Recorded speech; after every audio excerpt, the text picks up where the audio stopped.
kerbau senang. Kerbau lah lagi murah. Tak kerbau lagi banyak. Itu sebab dia boleh buat pertandingan lembu kerbau kan. Lembu susah tak. Kat sini lembu murah, kerbau mahal.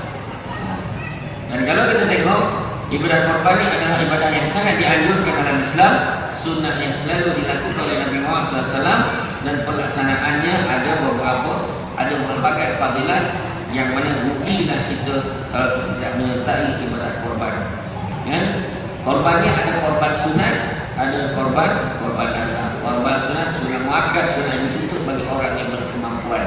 Orang yang mampu masuklah dalam Islam. Malahan sampai dalam satu hadis yang disebut, barang siapa yang diberikan kelapangan yang kemampuan tetapi tidak melaksanakan, dia bagi kemampuan kelapangan untuk melaksanakan ibadah korban tapi dia tidak melaksanakannya, Nabi kata maka usahlah dia hampir dekat tempat salatkan. Nabi begitu.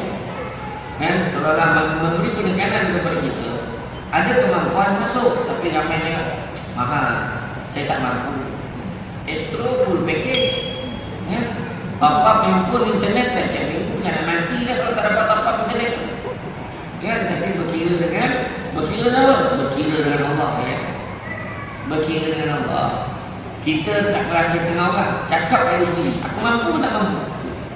Kalau tak percaya, cuba tengok dekat senarai yang masuk bagian korban yang 5 ekor masjid kan. Cek balik betul tak tu senarai yang nama sama tak ada tahu. Kadang-kadang ada yang nak berulang-ulang, saya tak tahu dia nak masuk. Kenapa? Tanya dia. Apa kau tak boring ke masuk kita tahu? Kenapa kau masuk? Kau tak habis ke duit kau? Habis. Kita sibuk kadang-kadang. Susah lah hidup aku sekarang.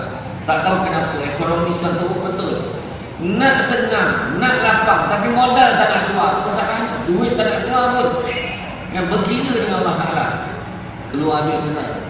Dia sebenarnya kalau orang masuk korban ni, kalau tajuk berkorban kerana Allah, kita cek balik. Memang tak ada orang berkorban ni sebab dunia. Tak ada.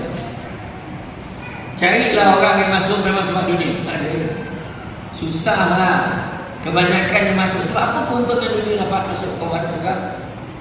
Apa keuntungan dunia yang seorang tu masuk boleh dapat? Agak-agak ada. Adalah satu orang yang nak sebut nak buat konten mungkin nak tahu. Tapi untuk apa? Untuk apa? Orang masuk keluar duit ni. Keluar duit bukannya dapat apa, bukannya popular apa semua, tak ada. Lembu kot bayar, bagi dia masuk 700, dapat apa? Dapat apa? Kok ia pernah dunia mungkin orang yang jual lembu tu mungkin.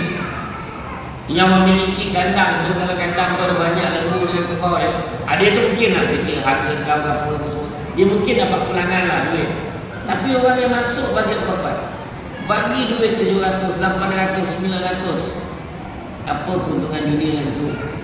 Saya apa keuntungan? Korban nazar pula mereka korban wajib, iaitu bagi mereka yang berniat korban. Aku kalau dapat kahwin dengan dia ni, aku korban 10 lembu contoh. Aku kalau anak aku dapat semua aku nak bagi 10 lembu lah. Dia kata nak bagi je, tapi dia pilih nazar. Kan?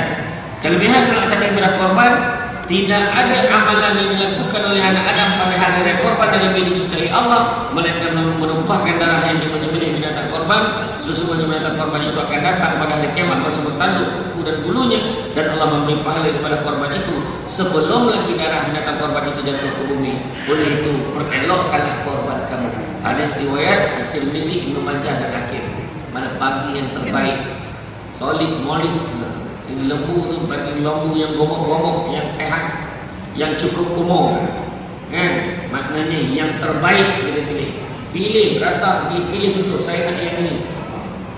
Berapa harganya? 6,500. Okey, lain kali. Mahal pula kalau tengah cek pula kan. Cari salah undi kurang dengan tuan punya kan? Undi. Ibadah korban merupakan ibadah yang sangat dianjurkan Islam. Kalau kita tengok sejarah ibadah korban para nabi, Nabi Adam, Nabi Nuh, Nabi Ibrahim, Nabi Musa, dan lain-lain lagi. Dan kalau kita tengok dari ibadah korban dalam Quran, surah Al-Kautsar ayat 1 hingga 2, Allah Ta'ala beritahu, A'udzubillahi minasyaitonir rajim. Bismillahirrahmanirrahim. Selalu baca ayat ni. Inna a'tainakal kautsar fasholli li rabbika wanhar. Ini baca ayat kan? Ayat yang paling sanang dan ayat popular di kalangan bapak-bapak dan suami. Ya. Inna a'tainakal kautsar, sesungguhnya kami memberikan kepada kamu wahai Muhammad akan kebajikan, kurniaan yang banyak. Allah bagi kita kurniaan yang banyak, kebajikan yang banyak. Fasalli li rabbika wanhar, oleh itu bersolatlah kepada Tuhanmu. Wanhar, dan juga sembelihlah haiwan korban sebagai ibadah dan mensyukuri nikmat Tuhan. Sebagai tanda syukur Allah dah bagi macam-macam, salat dan sembelihlah. Surah Al-Maidah ayat 27 Allah beritahu, dan bacakanlah ke atas mereka itu berkenaan berita dua anak Nabi Adam dengan kebenaran, ketika mana keduanya melaksanakan korban lalu diterima korban salah seorangnya dan tidak diterima korban yang satu lagi. Qabil berkata, nescaya aku akan membunuh kamu, sesungguhnya Allah hanya menerima dari kalangan orang-orang yang bertakwa. Maknanya Allah tengok niat kita. Nampak tak? Niat kita macam mana? Ada orang masuk korban sebab apa? Sebab nak tunjuk ke orang ada punya. Ya, kalau boleh ma'am, saya nak pesan satu je. Saya tahun ni bagi 3 ekor lembu. Oh, alhamdulillah keterima. Tapi satu je permintaan saya beri imam. Apa dia? Tolong umum sikit sebelum sembahyang. Oh, dia pula minta imam umum kan. Kalau boleh sebutlah siapa yang paling banyak saya tahu. Jaga. Adalah orang macam tu. Niat dia kenapa? Ada juga tu. Tak main lah lembu. Kita orang kebau. Kita orang international, masjid kita orang tak main lembu, lembu, kita orang unta, rumah lawan unta. Contohlah kan. Jadi berlawan. Tengok perbetulkan niat kita. Dalam surah Al-Hajj ayat 36 Allah Ta'ala berfirman, dan kami jadikan unta ini hadiahkan kepada fakir miskin Mekah itu sebahagian daripada syiar agama Allah untuk kamu. Pada menyembelih unta tersebut ada kebaikan bagi kamu.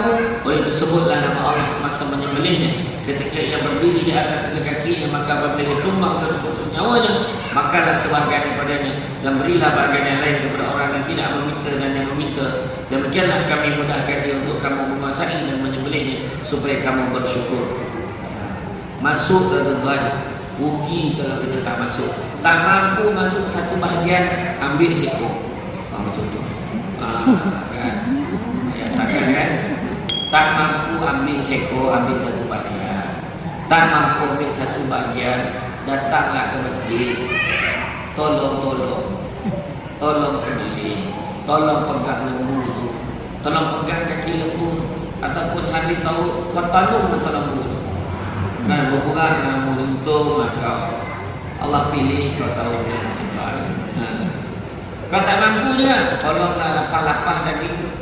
Tak mampu juga, tolong timbangkan lembu. Daging lembu tu timbang-timbang setengah kilo 100 gram, timbang. Lepas tu tak mampu juga, tak apalah, pergi hantar dekat rumah orang ni, nak terima ni, hantar ke rumah orang yang tak dapat datang, pergi hantar. Tak mampu juga, kau beratur lah, ambil bahagian kau balik lah, payah sangat kan. Kalau tu pun tak boleh, tunggulah ke rumah, nanti orang hantar ke rumah. Itu sebabnya kalau tengok berbanding daging akikah dengan daging korban, dalam akikah kita disunatkan masak manis. Kemudian kita bagi ke orang. Yang disunatkan bagi sedekah dalam bentuk dah siap masak manis bagi ke orang. Kadang-kadang orang cakap, saya kan tak nak buat akikah, tak belum mampu lagi. Sebab macam mana? Yalah tahulah kedua ni. Siapa sebab kedua ni? Siapa sebab kedua ni? Kan? Kalau kata seekor kambing, kalau 2 ekor kambing, ataupun satu bahagian kita ambil, kita masak, kemudian kita agak-agak hantar je ke majlis jiran. Cukuplah, itu akikah lah tu.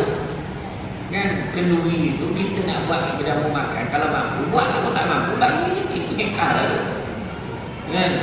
Sekarang ada orang tak tahu, dengar akikah tu mesti kenduri. Kan? Mestinya. Manakala banding dengan akikah dan korban pula disunatkan kita bagi mentah. Bagi daging mentah dekat orang. Kerana dapat pada fakir miskin, golongan asnaf yang susah-susah ni, bila dia dapat, jadi dia boleh sama ada nak masak makan sendiri ataupun daging mentah itu dijual pula ke orang untuk dapat hasil untuk teruskan kehidupannya. Itu hikmahnya di sebalik kita bagi daging mentah. Bukan kita nampak macam biasa dekat luar negara. Oh Allah Akbar. Di Mali, Kongo, saya Ustaz Jafri, Ustaz Elias, Saudara sedang usaha kita orang kan terbabit dengan Yayasan Desa Malaysia bagi dekat Mali, Cak Kumpul. Memang kalau kita dapat ada malah Allah kalau kita bagi dekat dalam kampung tu ramai susah. Tapi kita kat kampung itu insya-Allah saya yakin kat kampung-kampung kita ni kebanyakan daging sampai ke rumah. Melainkan ada orang yang tidak dimaklumkan, tak tahu dia duduk dalam payung ke bawah tanah, duduk orang sudah banyak tahu dia kat mana kan. Tapi kebanyakannya kita akan hantar ke rumah dia. Tapi di Afrika nak bagi hari ini, nak pembahagian daging korban hari ini pukul 10 pagi. Malam tadi tengah malam dah beratur. Tengah malam dah beratur, punya susah tunggu kita bawa daging bagi dia. Baru dia dapat makan. Macam tu. Jangan minum air pun air lumpur je masak minum. Lumpur tu kepal-kepal bakar jadi biskut tu dia makan. Bayar tak?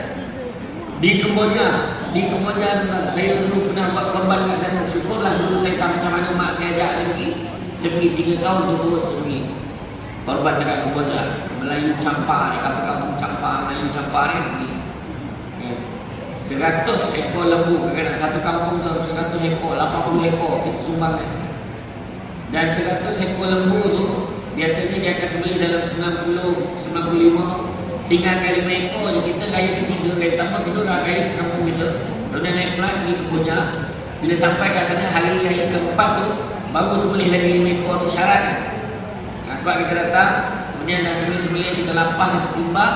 Budak kampung tu bawa naik motor, kita duduk dalam belakang bawa daging tu, bawa beras satu kamping dengan bawa duit sikit, hantar ke rumah orang. Ya Allah, budak-budak yang macam ni yang terlanjang pun dia lagi baju tak ada.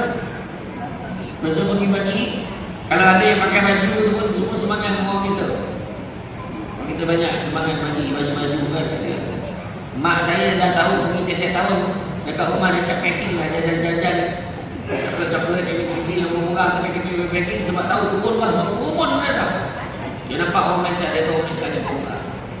Bila kita bagi, bila saya pergi hantar naik motor sampai tu, dia nampak kita hantar daging, dia peluk kita menangis.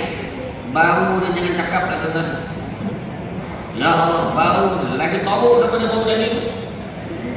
Bayang, ni bukan nak kata apa, ni tak realiti dia orang ni susah untuk dan orang ni, orang Kemboja dia peti air tak ada.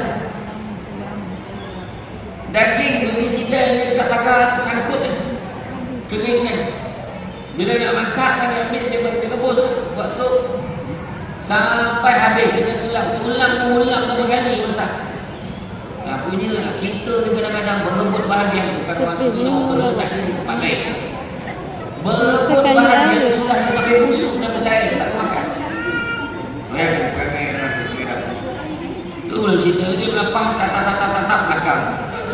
Tu belum cerita kat mana tak ada ni tempat lain. Betul. Jadi dia orang yang berharap tu. Kadang-kadang ni kita. Tapi memang ada. Dah ada orang miskin. Ada tu bukannya miskin lah. Miskin harta dia, miskin agama pun ada. Melayu campar ni dia ada 2, cam 5, cam 7. Campar ni, Melayu campar ada Melayu cam 5, ada Melayu cam 7. Cam 5 macam kita sembahyang 5 kali sekali. Cam 7 sembahyang sekali 7 kali sekali. Ada. Zinnan dia, tapi itulah dia. Itu sebab kita datang. Itu yang Mufti Kemboja Datuk Haji Kamaluddin beritahu kalau nak bagi semangat saya tak bagi. Kadang-kadang ada orang bagi semangat. Kita Malaysia ni antara yang murah lah. Kita banyak bagi masjid dan surau.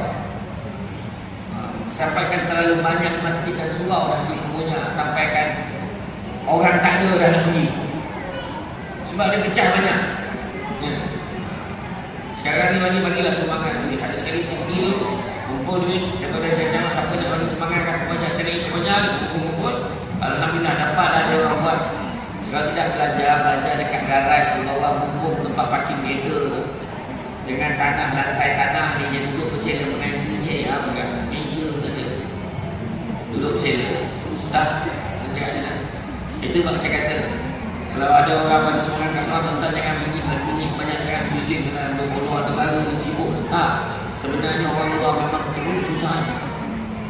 Kita ni insyaAllah kebanyakan tolong bagi tahu. Jangan tak tahu. Ada tahu Ada yang terlepas dia tahu kan masih kan Pak Imam nak bagi tahu ada satu rumah yang setiap tahun memang tak dapat dia tu. Mana rumah ni? Kita pun cek. Kita akan hantar insya-Allah. Tapi di luar negara memang susah betul. Kesian orang. Susah. Baik betul. Ada satu rumah orang tua tu kita bagi semangat. Rumah ni macam ni dengan dinding tu tembok. Tahu lagi lah. Kat tu dekat grill lah tu bilik pegawai musim kan. Macam tu lah jaga. Nampak ni payah lompat ni sampai sana. Rumah tu kecil, buruk tu. Ada buruk daripada pondok dusun. Ya. Ya Allah, Bapak tengok. Batu makcik tu datang tunggu kita bagi ni nangis. Lepas tu bila bagi saya tanya duduk dengan siapa? Ada kata iman dalam bahasa Khmer, bahasa Kemboja. Dia tanya, dia duduk seorang. Isteri tak ada ke? Isteri ke hospital. Nama pula sakit. Tak pergi jaga, tak ada duit nak pergi jaga. Habis macam mana? Doa lah kalau dia hidup kepada dia. Susah. Kalau dia apa? Dia dikatakan keadaan di Kemboja tu hari ini adalah sama dengan Malaysia tahun 60-an. Itu hari ini Kemboja. Sekarang ni lah kerajaan. Kalau tidak dulu gaji mufti Kemboja 500 sebulan. Gaji mufti negara, bukan negeri tau, negara Kemboja 500 ringgit. Tapi sekarang Aminah gaji mufti pun tidak naikkan. Gaji guru-guru agama pun tidak menaikkan sebab Presiden ni tidak boleh nampak yang undi orang Melayu Islam banyak bagi dengar. Tidak boleh lah bagi perhatian kepada orang Islam. Boleh. Saya kita punya orang yang tengok baru tahu susah. Saya kadang-kadang pergi dekat bandar pekan dekat dia datang di bawah anak minta dicubit dia budak tu dia tu nangis. Saya bagi bukan sebab kesian dia cubit. Tu saya bagi. Tapi yang itulah dia apa je mas. Level kita dengan bila susah ni yang itulah. Begitu juga dalam hadis Nabi, hadis riwayat Al-Dalami, gemukkanlah haiwan korban kalian kalau semua haiwan itu adalah kenderaan kalian saat melewati titik yang serat kelak. Ada surah Al-Dalami. Begitu juga hadis riwayat Ahmad dan Ibnu Majah kata Rasulullah SAW dan Abu Hurairah radhiyallahu anhu, Rasulullah SAW bersabda, barang siapa memiliki kemampuan tapi tidak melakukan korban, maka janganlah dia menghampiri tempat salat kami. Ini fikirlah, cabtulah penekanan yang Nabi berikan kan. Jadi begitu juga kan dalam satu hadis lagi dia beritahu bagaimana Imran bin Husain radhiyallahu anhu, Nabi SAW memerintahkan anak perempuan baginda Fatimah datang semasa sesi penyembelihan binatang korban. Kerana bila darah pertama binatang tersebut jatuh ke bumi, Allah memberikan pengampunan pada dosa-dosa yang telah lalu. Ada riwayat Al-Hakim. Begitu juga ya, daripada Zaid bin Arqam berkata kepada sahabat Rasulullah SAW bertanya, wahai Rasulullah, apakah yang ada pada korban itu? Maka Rasulullah SAW menjawab dengan sabdanya bermaksud ia adalah sunnah bapa kami Ibrahim. Mereka bertanya lagi, apa yang akan kami peroleh daripadanya wahai Rasulullah? Maka Rasulullah SAW menjawab, bagi setiap oleh rapor ada kebajikan. Mereka bertanya lagi, bagaimana dengan bulunya wahai Rasulullah? Rasulullah menjawab, bagi setiap oleh bulu ada kebajikan. Hadis ini diriwayatkan oleh Ahmad, Ibnu Majah dan Al-Hakim. Jadi tuan-tuan dan puan sekalian, setiap itu semua ada manfaat. Cuma memang disebut sesungguhnya darah dan daging sama sekali tidak sampai kepada Allah, tapi ada kebajikannya, kiraan itu ada. Ya. Tidak sama lagi sampai kepada Allah, tetapi yang sampai kepada Allah adalah keikhlasan, amal soleh dan ketakwaan, itu yang sampai kepada Allah. Itu sebab penting sekali lagi letakkanlah niat yang betul. Jangan letak niat yang bukan-bukan. Kadang-kadang kan dia berjumpa nak tengok siapa lagi handal. Kadang-kadang tu dia bukan bergotong royong, dia berroyong gotong. Dia datang ramai-ramai yang disibukkan ambil gambar. Ambil gambar, masuk dekat dalam media sosial. Ambil gambar dia tengah pegang lampu tu sampai penuh. Macam tu lah. Ayat sesungguhnya. Dia punya caption tu kan, sesungguhnya daging dan darah ini sama sekali tidak sampai kepada Allah. Wahal apa yang gambar tu tadi? Tak ada boleh baju apa pun tak mereka. Ada orang ni belum-belum nak upload, belum-belum nak buat turun konten. Kadang-kadang kesian tengok orang yang belum-belum nak masuk konten ni nak tunjuk apa. Akhirnya benda-benda yang kita tunjuk ni, kita tunjuk ni tak dapat pahala tuan-tuan. Itu sebabnya tajuk berkorban dan terkorban. Apa itu korban? Pahala itu korban. Bila niat betul, kan, berlawan-lawan dengan orang, nak tunjuk mana orang siapa lagi hebat, nak tunjuk orang siapa lagi banyak setakat di ekor barang, kan? Tak apalah tuan, kan, sebenarnya yang indah itu tahu tu. Alhamdulillah ada juga kan. Sekor lah, apa susah. Sebelum tengah hari dah selesai. Apa takut? Kan? Macam tu lah ceritanya. Kan?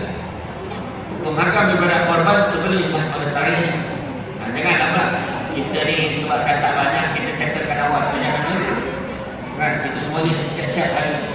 Lapar-lapar pagi raya dah settle. Tak boleh. Dia mesti hari tu juga. Sembelihlah haiwan yang terbaik dan sehat. Dan korban yang terbaik adalah pada haiwan yang terbaik. Haiwan korban perlu sempurna dan tidak boleh ada sebarang kecacatan termasuk dalam tanduk yang patah. Yang ketiga, haiwan ternakan mencapai umur sembelihan. Umur sembelihan dalam umur di mana haiwan berkenaan sesuai itu dijadikan korban yang diakhirkan. Macam itu juga membahagikan daging korban secara adil. Pembahagian yang biasa dilakukan adalah satu per 3 untuk diri sendiri dan fakir miskin dan orang ramai, namun menyedekahkan keseluruhannya dengan hanya mengambil sedikit untuk sekadar berkat adalah lebih afdal. Tapi kalau sedekah wajib, sikit pun tak boleh ambil, semua bagi kita. Ya, niat daripada korban memang kita kena niat betul-betul lillahi ta'ala. Kalau tidak jadi macam orang kahwin kan, orang kahwin menentuk niat kerana Allah. Ya, datang tolong orang ni kerana Allah, kerja kerana Allah, semayang kerana Allah, sedekah kerana Allah. Jangan risau kita. Takkan miskin kita akan masuk sebagai korban. Malahan Allah akan gantikan rezeki kita. Jangan kita risau. Kan? Jadi perbetulkan yang kita bukannya untuk menunjuk-nunjuk anak orang tu. Kahwin pun menunjuk ke orang. Tengok semalam, pecah rekod kan? Pecah rekod semalam. Pernikahan yang paling pantas kan? Pantas bercerai. Sebelum ni ada satu kes di Terengganu. Hari ni kahwin, besok cerai. Tapi semalam yang viral semalam, mas kahwinnya RM22,222 mas kahwin. Tapi tengah nak baca taklim ni, lafaz taklim baru nak baca ni, kan? Dengar keluarga perempuan sebut, biar tarat tak cukup RM1,000. Langsung dicerai ke kawan tu, talak 3 depan semua orang. Itu tengok polis. Sekarang ni banyak benda-benda polis macam mana? Orang yang sedara baru tu satu memakah apa hal? Kan? Bodoh kan tak boleh mending belakang. Kalau tak cukup RM1,000 cakap, tak cukup RM1,000 cakap. Ni kau joget-joget berapa hal? Satu hal kan? Jadi semua tanya balik, kahwin tu kerana apa? Nikah kerana apa? Macam sebenarnya orang-orang yang kahwin ni macam ni. Apa kahwin? Mak bising. Apa kahwin? Dah banyak umur dah. Adalah seorang guru yang jawab kahwin kerana Allah. Itu pun orang yang tak kahwin. Itu yang jawab niat kerana Allah. Siapa yang patut korban? Pertama orang Islam, yang kedua orang yang berkemampuan dari segi harta betul. Dan kalau kita tengok dalam kisah ni, kita mengambil ibrah daripada peristiwa Nabi Ibrahim. Itu yang ada orang yang lahir salah hari bulan tu pernah cakap. Ada satu perempuan yang lahir salah hari bulan. Dia kata mimpi Nabi Ibrahim tu mimpi setan. Kalau tuan-tuan ingat tak, ada seorang dia kata macam tu. Makna orang tu dia tak dengar sirah, tak baca sirah. Dia tak dengar ceramah-ceramah tu, tak dengar. Ada ilmu pun tak dengar. Melayan kebanggangan diri sendiri. Macam tu lah ya. Kan? Jadi orang macam tu jangan dilayan. Layan tu dengan kita poning sekali. Macam cerita Kaldai dengan limau lah. Pernah dengar tak cerita Kaldai dengan limau? Kaldai dengan limau. Pernah dengar tak? Kaldai dia bergaduh dengan limau. Dia cakap dengan limau. Kau nampak tak rumput ni? Nampak? Rumput tu macam biru kan? Kaldai dia. Maka limau tu malah hijau lah. Kau buta. Yang seorang cakap biru, seorang cakap hijau. Seko seorang lah. Seko cakap hijau. Seko cakap biru. Kaldai kata biru lah. Limau cakap hijau. Kau buta apa? Hijau, biru. Hijau, biru. Gaduh-gaduh yang makin panik kan. Akhirnya Kaldai kata cari lah. Takkan banyak cerita tu kita mengadu dengan gaduh. Jumpa lah dengan singa. Raja dari Nepal. Dia bercakap, wahai singa, Aku nak gaduh je. Pahala kadang pagi-pagi ni dah kacau. Tak ada lah. Betul tak? Aku bergaduh dengan harimau ni. Aku nak tanya kau hasil tu. Betul tak rumput ni biru? Singa kata betul lah tu. Kata singa. Betul lah tu. Kan aku dah kata sekarang ni limau ni tak percaya. Limau dah banyak tak cakap apa. Tak kerja dia bila singa cakap yang rumput tu biru. Jadi sekarang aku cadangkan kepada singa, tolonglah jatuhkan hukuman kepada harimau sebabkan dia ni tak nak dengar cakap apa aku cakap rumput tu biru. Maka singa pun jatuh hukuman kepada harimau. Aku jatuhkan hukuman 5 hari kau tak boleh berbual dengan mana-mana binatang. Kau kena diam. Harimau pun diam. Kaldai pun balik dengan kaldai-kaldai lain. Dia pun celebrate kemenangan dia. Dia celebrate dekat Starbucks. Kaldai dia punya happy lah kan. Punya happy dia celebrate dengan kawan-kawan dia. Harimau tak happy. Harimau cakap dengan singa, wahai singa, kan macam mana kau boleh dengar cakap dia kaldai? Bukankah rumput hijau? Maka kata singa, aku tahu rumput hijau. Habis tu kenapa kau boleh layan dia? Macam itulah kau, badan kau tagak. Kau badan kau polang-polang, orang semua respect dengan kau. Otak kau pun cerdik. Yang kau pergi layan bangan kaldai itu suruh. Kata singa. Kaldai itu kau lawan dengan dia sampai bila pun kau takkan menang. Dan dia kepala otak memang macam tu. Dia cakap biru. Kalau itu sebab bila dia jangan ikut biru lah. Kalau dia kata balang-balang pun aku cakap lah balang-balang. Sebab aku tahu tak ke mana bila aku lawan dengan kaldai ni. Macam tu lah tuan-tuan. Perempuan yang tadi untuk salah bukan lawan. Orang yang poning-poning ni dengan layan. Dia layan tuan-tuan pun poning sama. Sedangkan kisah Nabi Ibrahim tu, kenapa Allah uji? Allah uji sebab nak uji keimanan kita. Allah uji Nabi Ibrahim. Kenapa Allah uji Nabi Ibrahim? Bagi mimpi. Bagi mimpi kepada Nabi Ibrahim. Suruh sembelih anak dia. Kenapa tuan? Kenapa dia dipilih? Untuk kita masuk. Ada yang dah tahu tak apa kita refresh bercerita. Sebab Nabi Ibrahim bukan senang nak dapat anak.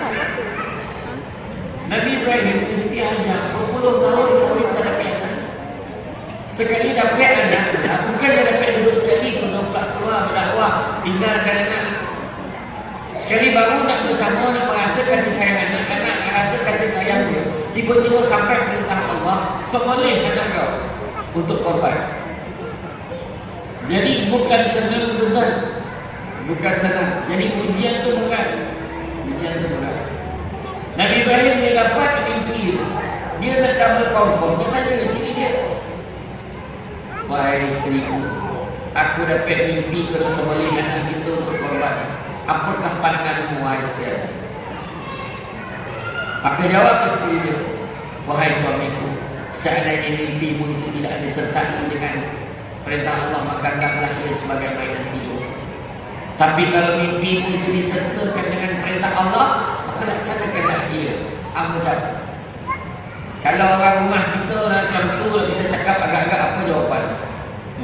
Ya, tadi abang dapat mimpi kena sembelih anak kita untuk korban. Apa pandangan kau? Tahu tak bini kita jawab apa? Membutuh tengah hari, membabitkan balik pula. Agak macam tu lah. Sebab mimpi kita tak sama dengan mimpi Nabi Ibrahim. Tak sama tuan. Kemudian Nabi Ibrahim tanya anak dia, wahai Ismail, ayah dia dapat mimpi kena sembelih kau untuk korban nanti. Apa pandangan kau wahai Ismail? Tahu Nabi Ismail jawab apa? Wahai ayahku, kalau itulah perintah Allah, maka laksanakanlah ia. Dan sesungguhnya aku tergolong di kalangan orang-orang yang sabar. Cuba anak kita, cuba try anak. Senya lalu ayah dapat mimpi kena sembelih kau untuk raya korban ni. Apa pandangan kau lalu? Lalu pun jawab dengan tenang. Senya lah ya. Kalau ayah nak sembelihlah anak. Daging tu lebih sikit agak macam tu lah. Dia akan lompatkan yang mulia. Sebab tak sama tuan. Tak sama. Tapi Nabi Ismail dalam satu riwayat menyatakan dia siap bagi dengan ayah dia tu, ini baju-baju pakaian aku. Nanti kalaulah lepas aku disembelih nanti, dan ibuku rindu kepada aku, maka kau berikanlah pakaian ini supaya dia dapat bau-bau badan aku. Macam tu tuan. Dan selepas daripada nak sembelih, dah ambil keputusan, dah tamat nak sembelih anak dia, heboh lah penduduk sekitar, semua bising, gila Ibrahim ni. Apa hal pula anak dia sendiri nak disembelih? Nanti lama-lama besok jangan-jangan kita pun disembelih. Nak bagi tahu tuan, setiap kali buat benda baik tentu akan ada ujian. Orang bercakap macam-macam. Apa hal yang kau bagi sikit-sikit lembut? Tak payah. Orang semua suku bahagian dia, wah dia pula tegak. Tak payah, membazir ni pun simpan duit kau. Ada nak wakil setan kat situ. Kan, dia nak merasa ada alai, itu semua tunjuk-tunjuk lah tu. Nampak ada rakyat tu. Pedulikan ada tempat orang cakap. Dan dalam satu riwayat lain, Nabi Ismail siapa yang tahu? Wahai ayah aku, nanti kalau kau nak sembelih aku, nak sembelih aku nanti, kau jangan lupa bila kau dah tahu kat mana kau nak sembelih tu nanti, kau ambil kain tutup mata kau, sebab takut kalau kau nampak aku, kau tak tergamak, kau tak sampai hati nak sembelih aku. Nabi Ismail akan menjemput sekali lah. Dan ada pandangan kata, sebelum bersempat sembelih, Allah gantikan dengan seekor kibas. Ada satu pandangan tu bilang kata, dah siap macam ni, tutup mata, sembelih, terperciklah darah tu kena dekat badan Nabi Ibrahim, menggotak-gotak Nabi Ibrahim. Nabi Ibrahim buka mata dia tengok rupa yang disembelih tu adalah seekor kibas. Allah nak uji saya, Allah gantikan dengan binatang korban, iaitu seekor kibas. Kibas ni sadaq tuan. Saya dah rasa dah masuk ke Taif tu makan kibas boleh panggang terbaik. Kan? Lain macam sadaq rasa tu. Dia punya cakap menyarap dan sadaq macam tu lah. Tuan, kalau dapat rasa-rasa lah tuan kan. Jadi itulah cerita yang sebenar. Allah Maha Pengasih, Allah Maha Penyayang. Allah uji kita untuk yang terbaik. Ada seorang datuk seri ni dengan datuk seri. Dia dengan anak dia ada masalah, kena operate. Anak dia kena operate, malam ni operate. Dengan langsung operation dulu, esok tu dia kena pergi haji. Dia dapat tahu malam ni dia dapat tahu kena pergi haji. Dia kena tinggal anak dia operate. Dia telefon saya. Macam mana nak kepada saya yang dalam dilema ni, anak saya dah bilik operation tu, dah selesai operation tetapi tengah tak tahu keadaan yang belum stable lagi. Macam mana tu Ustaz? Saya kata pergilah. Saya terus bawa kisah Nabi Ibrahim. Allah uji tu sebab pergilah haji tu pergi. Mudah-mudahan Allah jaga anak. Sampai dekat airport, dia dah siap nak pergi, dapat tahu anak dia dah stable. Pergi buat haji. Alhamdulillah balik, anaknya sihat, bawa terus anak pergi umrah lepas. Allah uji kita ada sebab tuan. Kita takkan tak yakin dengan apa Allah Ta'ala beritahu dalam Quran, la yukallifullahu nafsan illa wus'aha. Allah tak akan tentukan sesuatu melainkan sesuai dengan kemampuan kita. Kita nak senang, kita nak kaya. Ada orang cakap tu, kalau boleh nak duit banyak, kalau boleh, tapi modal tak nak keluar. Modal masuk satu bahagian pun tak nak. Jangankan satu bahagian, sumbek solai dalam tabung pun tak ada orang kata. Kan? Bukan orang sini okey. Topik lain. Itu sebab tuan, apa sebabnya kita berkorban? Salah satu fadilat yang pertama, berkongsi rezeki dan nikmat Allah. Ya? Berkorban didik kita, mendidik diri kita yang rezeki itu adalah pemberian daripada Allah SWT, maka mengajar kita agar tidak sombong dengan hasil titik peluk kita. Saya masuk satu bahagian, tahun depan masuk dua bahagian. Kemudian masuk seekor, ajak kawan-kawan, kita sama-sama masuk. Ada tuan, ada orang dia nak masuk tak mampu, dia ajakkan kawan yang kongsi semua sikit, dapat masuk, kongsi, dapat satu bahagian. Tak apa. Tuan, untuk usaha kita itu kemampuan kita. Kita nampak kecil tuan ini, tapi pada orang yang menerima Allah besar maknanya pada dia. Ada orang tunggu raya korban pun nak dapat makan daging, tuan-tuan. Daging korban nilai sadar tuan-tuan. Tuan-tuan tengok masak ampak masak lemak cili api, dia terangkit kuning tuan-tuan, dia sadar macam tu. Macam tu. Berkongsi rezeki dan nikmat Allah itu pertama. Kedua, mendidik diri kita supaya jauhkan diri dari harta. Maknanya jauhkan diri itu jangan terlampau sayang dengan harta dunia ni. Kalau kau sayang harta dunia jadi kedekut. Makin banyak makin kedekut, makin banyak makin kedekut. Jadi jangan kedekut. Kadang-kadang dia bukan kedekut lagi, kedamut. Kedekut campur komut. Apa yang payah sangat. Boleh bagi-bagi bukan harta dunia, bukan bawa mati. Itu sebabnya Iskandar Zulkarnain dalam sejarah dia adalah salah seorang raja yang paling soleh dan takwa yang paling tinggi kepada Allah Ta'ala. Dia beritahu, kalau aku mati nanti, pastikan tabib yang handal-handal usung jenazah aku. Kemudian waktu usung jenazah aku nanti, pastikan tabu segala harta kekayaan aku menuju pergi ke kubur. Tabu harta kekayaan aku. Ketiga, waktu usung jenazah aku, pastikan tangan aku tu terkulai lawan nampak. Semua tanya kenapa pula. Pertama, tabib ni bahasa kita doktor lah. Tabib yang handal-handal usung jenazah aku nak beritahu kat semua orang macam mana hebat pun doktor. Kena hebat pun tabib tu, dia takkan dapat halang kematian daripada belakang. Bila usung jenazah aku tu, tabu harta kekayaan aku, apa akan berlaku? Orang akan berebut ambil harta tu tanpa mampu buat apa-apa. Nak bagi tahu harta banyak macam mana pun tak boleh masuk ke kubur. Dan yang ketiga, tangan kau terkulai, semua orang tengok. Kenapa? Biar orang nampak macam mana kau lahir dulu tangan kosong, kau mati pun tangan kosong, tak bawa apa-apa. Tangan dah terkulai layu di Tasik Madu Fauziah Latif. Masa dah time kata pula sekarang. Dah sampai masa mati. Nak buat macam mana? Itu sebab jangan tangguh-tangguh. Kalau rasa nak ambil korban tahun depan lah, jangan tangguh. Belum tentu ada esok bagimu, kata Jin Samsudin. Kan filem dulu kan. Tiada esok bagimu. Esok masih ada. Belum tahu. Belum tahu. Jadi kalau nak masuk korban, jangan tangguh. Masuk tahun ni. Tariklah mana-mana duit yang ada tuan-tuan. Tuan-tuan nak tengok rezeki tuan-tuan berubah, tuan-tuan cubalah masuk korban. Percaya cakap saya. Takkan tak yakin Nabi sebut, Nabi kata takkan berkurangan harta orang yang berinfak di jalan Allah, malahan bertambah dan bertambah 3 kali Nabi bilang bertambah. Takkan tak percaya. Saya dulu dah buat lah. Saya dah buat benar. Saya dah buat kasih. Sebab tu saya cakap senarai dan berulang tu, sebab orang tu dah kasih. Bila dia bagi lagi murah, bagi lagi murah, masuk. Cuba masuk dulu satu bahagian, nak tengok rasa dia macam mana. Kemudian letakkan dalam azam. Kalau aku yang nyawa lagi, aku nak masuk tahun 2 bahagian tahun depan. Macam tu tak apa lah.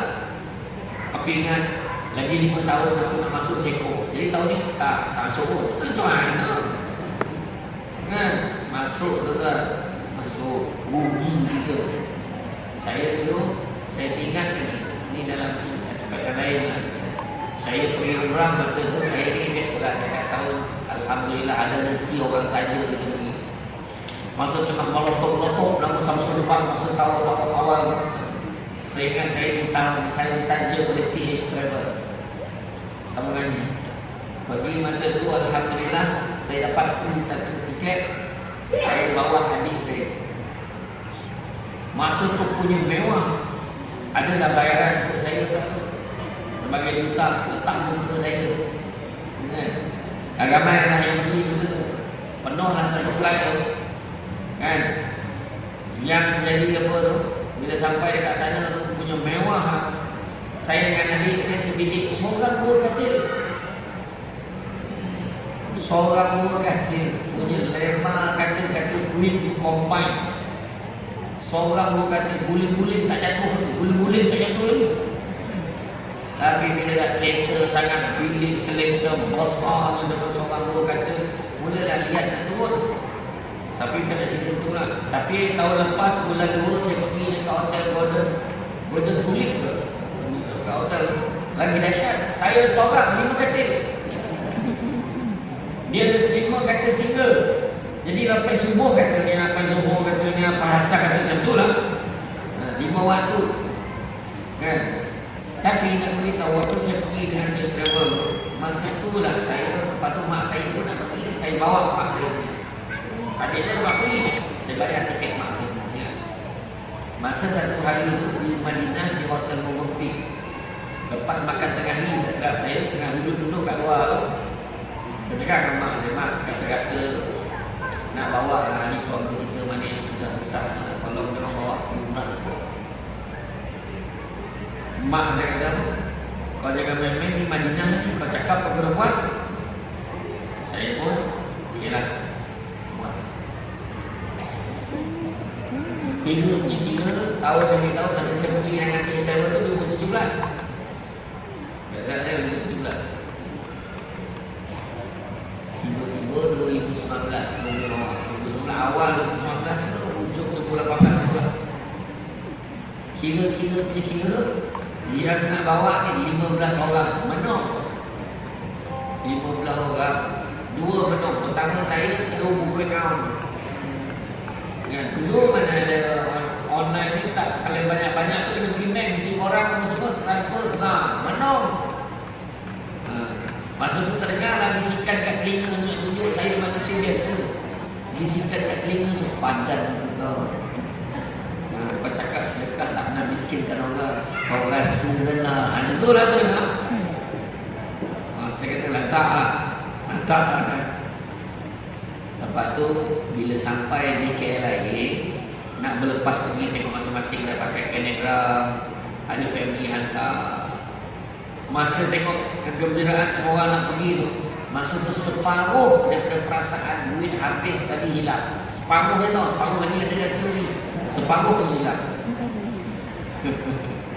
Tapi bila sampai di tanah suci, bila dah landing, kemudian dia minta iman sekarang di Rahman, kita berkata Allah sekalian, kita sampai di bumi Mekah ni, musuh-musuh kita, mana-mana ni lah. Bila saya nampak tanisan masing-masing, saya nampak kegembiraan. Ada yang punya susah, tak pernah naik flight sepanjang hidup, naik-naik tu pergi Mekah tu gini. Masa tu hilang perasaan, duit hilang, tak ada rasa apa dah. Alhamdulillah, saya syukur saya dapat bawa dia. Tapi selang 2-3 hari itu bunyi pula, nak pergi Taif kena bayar 160 riyal seorang. Aduh, dah ada orang terawat, tak apalah, lain kali je lah, ada rezeki sok pergi. Sebab kita tahu dia ada yang tak mampu nak pergi. Saya bayar pula 160 riyal untuk seorang sendiri, ada orang rasa buka. Tak tahu bila kita datang. Dan saya beritahu di masjid, saya beritahu Alhamdulillah, balik semula ke Malaysia, tak sampai 3 bulan Allah ganti balik duit saya. Tak sampai 3 bulan. Masa tu tak adalah cakap jujur balik modal, tak adalah. Masa tu saya cakap apa? Ya Allah, saya cakap dengan hati saya kata siapa lagi yang aku nak bawa lepas ni, ya Allah, tolong jangan angkat tangan. Dan Alhamdulillah, saya beritahu syukur sangat-sangat. Pada bulan 2 baru ni, saya pergi. Saya Alhamdulillah masa itu yang pergi dengan saya 45 orang kali keluarga. Betul bukan cakap bohong apa semua. Sebahagian besar itu saya tak ada sponsor untuk pergi. Buat tuan, tuan buat Allah bagi lagi. Buat Allah bagi lagi. Nak pula kita bagi ni dekat orang ni, dengan sesama Islam ni, kita sumbang bantu orang susah. Buat. Tuan-tuan tak pernah tengok tuan, menangis orang ni terima daging. Allah Akbar. Bukan satu bala kecil tuan. Benda nak makan sedap, nak makan daging bakar ke daging apa pun, dia tunggu kita bagi daging pun dia boleh makan. Tak ada orang je. Sebab boleh masuk tuan-tuan. Kita masih buka lagi untuk Masjid Darul Fikri ni, kita buka ni. Buka 700 tuan. Murah betul. Ni harga promo. Kan? Harga rahmat. Kan? Harga bagani kalau Jawa berjeli kan, menakutkan ke 700. Yang tak dapat kata balik. Iya kat sini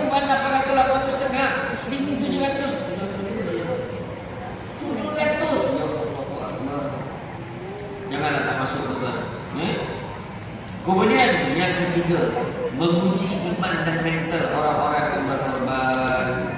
Kan? Kadang-kadang bukan senang nak keluar duit 800 saja untuk itu kata tadi. Tak dapat keuntungan dunia. Tak dapat. Itu sebab Allah Ta'ala sebutnya tunjuk nanti segitu. Macam mana orang yang beruntung bila masuk korban ini, sebab dia akan dapat keuntungan di akhirat. Kemudian yang keempat, membudayakan syiar Islam dalam masyarakat. Nak biar semua orang ni nak tunjuk dekat orang kita ni korban ni sebab apa? Bukan disebab kadang ada orang main-mainkan sentimen, menyiksa binatang. Orang main sentimen. Tengok Nabi nak sebelih binatang korban, macam mana Nabi adab Nabi ini. Nabi siap dalam 100 ekor unta nak sebelih ni. Nabi tarik seekor. Yang nak sebelih tu Nabi bawa jauh daripada unta-unta yang lain. Nabi kosong-kosong. Sekali bila unta tu pandang di tempat lain, pandang dah siap dah, pisau Nabi tu tajam, mesti tajam. Serap sekali, serap tumbang satu. Siap tu. Orang kita ni kadang-kadang semboleh binatang depan member. Depan member binatang tu bukan member dia. Semboleh hayat asal pisau depan korban. Orang yang melakukan kan? Macam tu Nabi cukup jaga tuan adab ni. Jangan cakap kita punya seperti kalau kita tengok cara kita korban menyembelih binatang yang paling jaga adab sekali. Cukup mesti tajam pisau. Mesti lembu yang tengok macam tu okey tidak. Ini dia kena tutup dia kena tutup sebenarnya. Macam tu. Ya. Jadi itu nak budayakan syiar Islam. Kemudian kita buat dengan cara cermat, tertib, dan sudah kita bersihkan balik kawasan-kawasan yang kita beli. Kemudian merapatkan silaturahim di kalangan orang-orang Islam. Pada saat yang dah korban mulakan tenaga ramai, jadi sebanyak proses korban ini dapat merapatkan silaturahim antara satu dengan yang lain. Itu pun tak kira dah siapa, kan? Siapa yang apa B40 ke T20 ke, tak kira lah. Tapi bila dia dah sama-sama buat pun kita dapat bantu satu dengan yang lain. Kesian orang ni, kesian orang tu. Kita pergi hantar semua dapat bahagian korban kami. Dan memang sedap. Itu jangan ada yang bukan Islam tu tanya, kalau saya nak daging korban tu boleh tak? Sebab dia dah pernah rasa daging tu sedap dari macam. Ada yang minta, kan? Ya, tuan. Jadi kita perlu memahami bahawa korban ini bukan hanya ritual semata-mata, tetapi ibrah dan pengorbanan di sebaliknya itu menjadikan kita manusia yang merendah diri di hadapan Allah SWT. Duit yang kita ada ini bukan yang milik kita. Akhirnya bila mati tak bawa masuk dalam kubur. Jadi janganlah berkira dengan Allah, berinfaklah di jalan Allah. Tuan dan puan yang dirahmati Allah sekalian, maka pengorbanan ini adalah pengorbanan yang sangat penting. Meskipun masyarakat tidak begitu mengerti makna sebenar pengorbanan, tapi menjadi tanggungjawab kita untuk membuka mata hati dan minda kita untuk menerima memahami pengertian sebenar dalam sebuah pengorbanan. Siapa saja mampu melakukan pengorbanan, tapi tidak semua orang dapat memahami hakikat sebenar berkorban ini. Jadi tuan-tuan dan puan sekalian, berkorbanlah ikut kemampuan kita. Ya, korban kita nak pergi tak mampu kan? Kita nak pergi haji mungkin belum lagi boleh. Siapa yang baru daftar haji hari ini, insya-Allah boleh pergi pada tahun 2148. Kan? Jadi dah tak boleh tu masuklah korban. Tak boleh masuk ni, masuk kat satu bahagian. Tak boleh masuk satu bahagian, buatlah ikut kemampuan kita. Datang tolong mana yang boleh. Ya. Jadi tuan-tuan dan puan, kalau kita ingat, kita disunatkan kalau kita sembahyang sunat Aidil Fitri, sunat Aidil Fitri kita disunatkan makan dulu.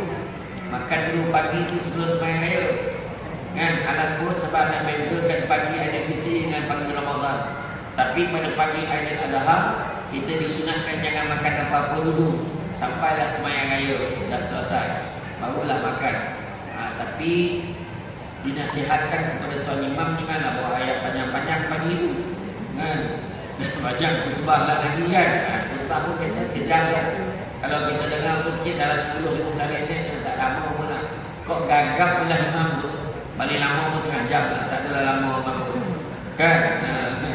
Iya kan. Kita pun besok jangan lupa siapa yang boleh puasa, puasalah besok. Dah mulalah puasa sunat tarwiyah kan. Yang mana kita ni orang dah bersiap sedia nak berangkat pergi ke Arafah kan. Lepas tu puasa Arafah pula, puasa sunat Arafah pada sehari sebelum raya. Jadi kita buatlah tuan. Mana yang boleh buat. Puasa sunat tarwiyah dengan puasa sunat Arafah ni ada yang nak puasa pada itu. Saya dah puasa daripada itu, daripada satu sejak dah puasa dah. Lepas tu hari komplet tu sampai dah tak tahan nak makan lah kan, dah tak berhenti tak makan. Macam tu lah kan. Tapi besok kita start dah balik kan. Bukan senang kan puasa tarwiyah, puasa Arafah dengan tahap ada keliling kita ramai yang tak puasa kan. Tapi itulah ujiannya kan, itulah ujian. Jadi tuan-tuan dan puan-puan, saya faham cara tenungan makrifat tu, saya faham cara pandang panung papa tu kan, saya faham insya-Allah. Saya memahami, saya pun kebetulan daripada jauh lapar juga kan. Jadi insya-Allah ada kelapangan nanti di lain masa kita datang lagi insya-Allah.